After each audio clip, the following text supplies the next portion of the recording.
হুতিরা লোহিত সাগর এবং আরব সাগরে একটি আমেরিকান ডেস্ট্রয়ারের সাথে দুটি বেসামরিক জাহাজে হামলা করেছে। রবিবার এমনটাই দাবি করেছে ইয়েমেনের সংগঠনটি।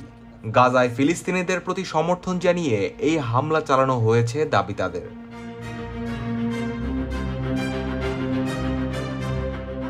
এক বিবৃতিতে সংগঠনের সামরিক মুখপাত্র ইয়াহিয়া সারি বলেছেন, আমেরিকান ডেস্ট্রয়ারে ব্যালিস্টিক ক্ষেপণাস্ত্র, ক্যাপ্টেন প্যারিস নামক একটি জাহাজে নৌ ক্ষেপণাস্ত্র এবং হ্যাপি কন্ডোর নামে একটি জাহাজে ড্রোন নিক্ষেপ করেছে তারা।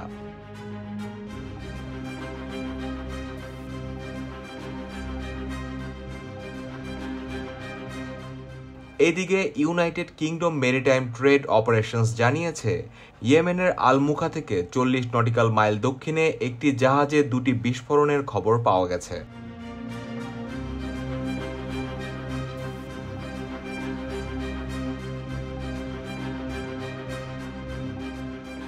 ইরান সমর্থিত হুতিরা, যারা ইয়েমেনের রাজধানী এবং এর বেশিরভাগ জনবহুল এলাকা নিয়ন্ত্রণ করে, তারা ফিলিস্তিনিদের সাথে সংহতি প্রকাশের জন্য গত নভেম্বর থেকে লোহিত সাগর অঞ্চলে আন্তর্জাতিক জাহাজে কয়েক ডজন হামলা চালিয়েছে।